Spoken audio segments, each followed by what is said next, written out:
ever noticed how each grain of sand is unique? William Blake must have noticed this when he wrote, "To see a world in a grain of sand."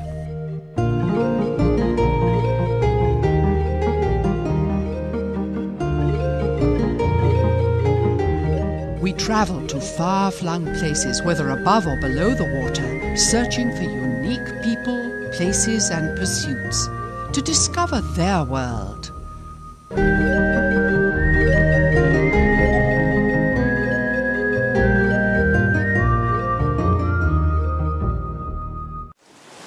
So as Robert Frost would say, you come too.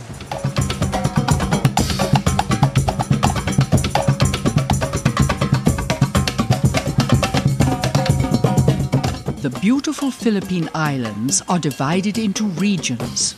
The tourist showcase of the Philippines, West Visayas Region 6, is made up of 6 provinces: Antique, Aklan, Capiz, Iloilo, Guimaras, and Negros Occidental. The island of Negros is divided into 2 provinces, and Negros Occidental falls in Region 6. And a very prestigious group was coming to Negros. The group came from the Automobile Association of the Philippines on a fly-drive safari, landing at the beautiful Silay Airport. I am very happy that AAP Travel has chosen Negros Occidental to be one of the destinations to be featured this year for the first fly-drive caravan. We are expecting around 50 car enthusiasts to visit Negros Occidental in order to experience our various attractions, including our cultural sites, experience our farm tourism sites, as well as taste a variety of Negresi cuisine. There was a foretaste of what was to come, as the Negros showroom had an exhibit of locally made products.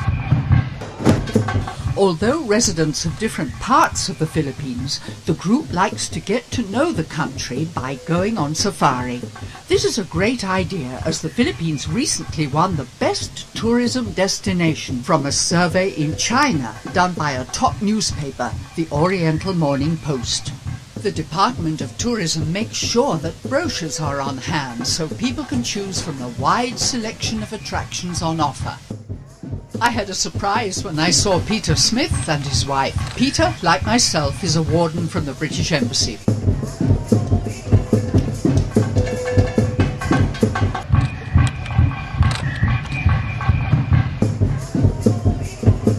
Gus Lagman, the president of the AAP, was presented to attorney Helen Catalbas, director of the Department of Tourism Region 6, and also the manager of the airport, Maria Macy Reyes. My friend Raymond is one of the characters of the Provincial Tourism Office, and those shoes come out on all ceremonial occasions. I caught up with him at the beautiful El Fisher Hotel. Cushy and Raymond are the best of friends, but what happens to Cushy when I want to eat at El Fisher? El Fisher is so compassionate. You just won't believe what they do. Cushy is invited into no less than the manager's office. Okay, Cushy going to stay, and Mommy's going to get the tip bit, okay? Cushy stay, Cushy lie down. Okay. Very good job. Very good. This is the first time that I will have a dog in my office, and I'm very happy to have one. So now back to Raymond. Raymond is an avid historian. He's passionate about the past, and what better person to greet people at the airport or lead tours of the province? When you travel all the way to Negros, you can see from the cultural to the heritage, as well as food, because Negros loves food, especially on organic food. That is our program right now. The governor of the Negros Occidental has the program for the organic food, and you can see that all over the province of Negros Occidental. And we have organic restaurants here, organic pastries, and everything. As well, the culture and heritage, we have ancestral, beautiful ancestral houses like in Silay, as well as in Talisay, also here in Bacolod. When it comes to heritage, that's well also. The group was going to have dinner at a very famous place, the Ruins. And although I'd been there before, I gasped at this symbol of strength and courage, a symbol of wealth, as this house, standing proudly at the centre of poverty, was built with money gained from the sugar industry by Don Mariano Ledesma Lacson in memory of his Portuguese wife Maria Braga, who died while giving birth to their youngest child in 1911. The ruins, a symbol of rebellion as it stands starkly against the evening sky. During the Second World War, the Japanese heard about the house from the gardener, who was an informant. What a fine place it would have been for their headquarters. But Filipinos would rather burn the house than allow the Japanese to occupy it. So, helped by American forces, they tried. But the house itself rebelled. It wouldn't burn. The concrete, which had been mixed with egg yolk, and the 2-inch thick wooden floors only succumbed to the flames when 2 drums of gasoline and 4 drums of used oil saturated the place. Even then it took 3 days to be reduced to ashes. What a story! And now people from all over the world flock to the ruins, which is managed by Raymond Havaliana.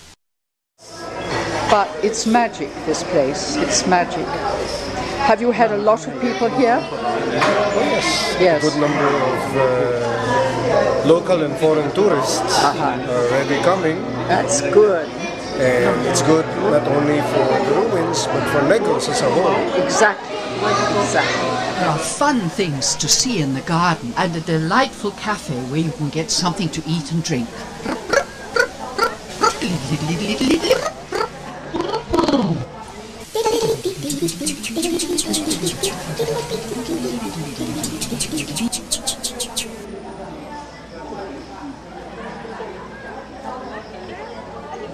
By the way, if you want to know more of the history of the ruins, there's a really entertaining guide by the name of Mars. Okay, so ito po ma'am yung pinakamagandang view po dito sa ruins.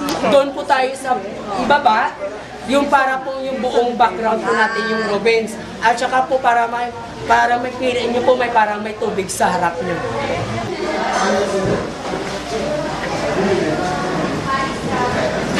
The group then sat down to a sumptuous dinner before returning to Nature's Village for the night. What a great start to this fly drive tour.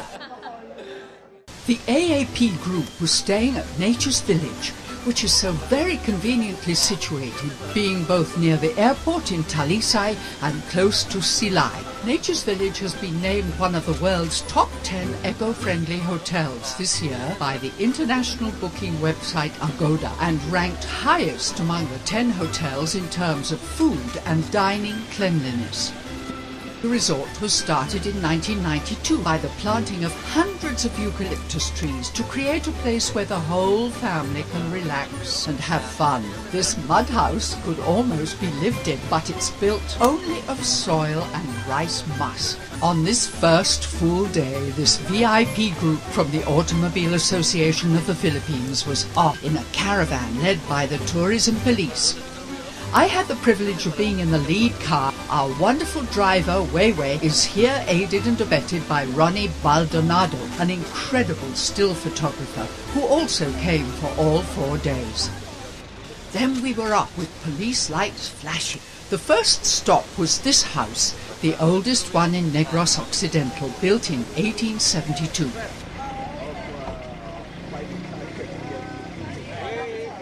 Raymond was ready to tell the group all the secrets of the house, which actually was quite advanced for the time, as it was designed to allow the breeze to enter via these ornate panels.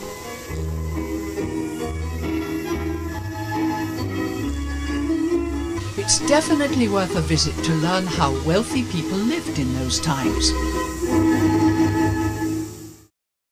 Then it was on to Silay, which is a must for the cultured tourist. Now, the Ramon Hofilena house is not only fascinating, but you just have to meet Ramon, the owner, as he's getting more and more hilarious in his old age. All right, okay. And if you want to remove my clothes, I'll do that. All right. Welcome to our humble home. This is really a humble home because I'm just a poor person. But believe it or not, The first house in Silay to be open to the public, it was open to the public 30 years before the next house did likewise. Draw it up and then transfer the stairs. So this is older than any public vehicle we've seen. My parents built this in 1934. That's at the height of the sugar, you know. Yeah. Yes. And the American period, 1920s, 1930s, that's when the big houses here were built. He described the uncomfortable sofa on which the parents would sit either side of the daughter, as was the Spanish custom, and the poor lover would have to sit on an opposite chair. And if the suitor would come and the parents were not around, the children of the house were told to play in between the lovers so they could not play footsie, or Spanish custom. Air conditioning was provided by extra floor-level windows.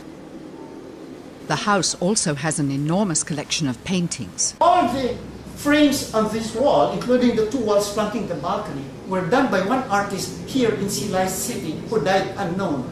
His name was Conrado Hudiz.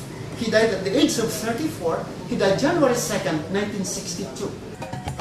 As it was rather hot, all the needs of the group were met because opposite the house was a beautiful air-conditioned snack bar in which to chill out before the next excitement, which was the Peñalosa Organic Farm. Negros Occidental now is one of the provinces that promotes organic farming. And presently, we have 3 major sites that we are promoting, offering farm tourism packages to guests. We have Rafa Valley, we have the Peñalosa Farm, and the Maize Garden. This 3,000 square meter farm is situated at the heart of Victoria City. It reaches right to the town of Manapla and is a model for the integrated natural farming business. It's owned by Ramon Peñalosa, who envisions an organic agricultural landscape using appropriate indigenous technology. His technology seeks to promote and provide a natural farming system that is environment-friendly and sustainable. It's not enough for us to just be farmers. We have to be agripreneurs. When you look at the total supply and value chain of the products, from the production all the way to the consumer, you'll realize that it's not the farmers earning money. It's the businessman. So what we need to do is put in the business skills and the management skills to the farmer so that they become agripreneurs. That way, then we put back dignity to our farmers, we bring glamour back in agriculture, and we prove that not only agriculture is our best hope right now to be able to also help in the climate change, to be able to help our people, and most especially to bring back income to the farmer.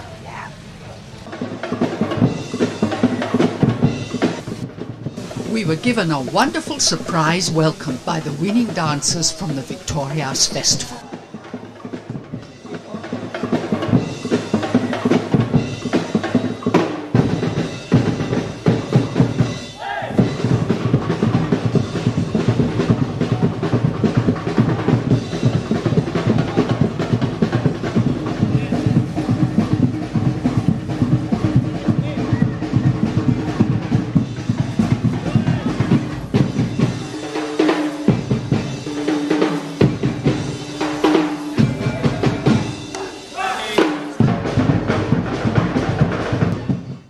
Fresh lettuce was picked for the lunch, which was just plain awesome.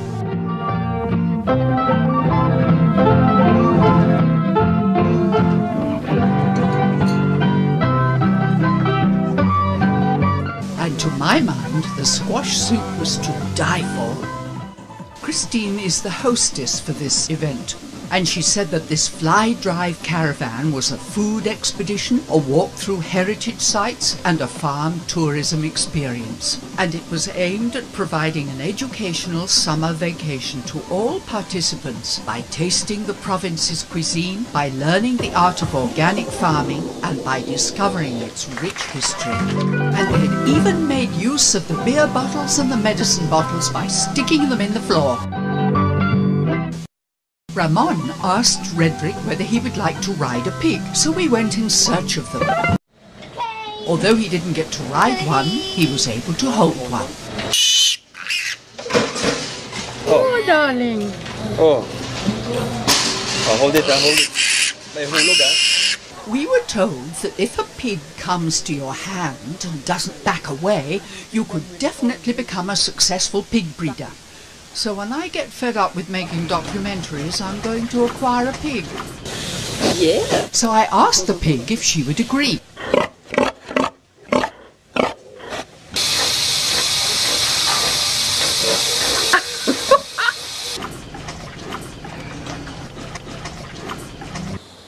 Carabao and his rider walk amongst a crop which is an unlikely source of wealth, but it produces sucrose from sunlight, sugar. What can you see here in Negros after you land from the airport? In the airport is the Ba sugarcane field, where the sugar bowl of the Philippines. So sugar on your left, sugar on the right, sugar in front, and sugar at the back. So because of sugar, so people here are very sweet. In the 1850s, Nicholas Loney, a British businessman, was the first to recognize its potential as an export crop. He brought in machinery for sugar production in the 1850s. Originally based in Iloilo, rich mestizo businessmen soon migrated to nearby Negros to take advantage of the fertile land and large workforce. By the 1860s, Negros Occidental was the leading sugar-producing province in the Philippines, well on its way to becoming known as the Sugar Bowl of the Philippines. From a modern producer, we take a step back in time. At the Silay Hawaiian Sugar Central, you can see how Muscovado sugar is made the old way, by using the patient carabao to turn the mill that squeezes the sugar from the cane. Muscovado is the natural, unrefined sugar. My samples the raw sugar cane. Gosh, you've got strong teeth.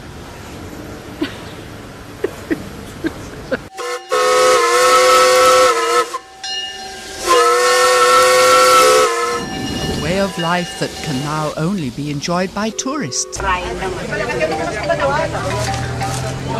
Hello.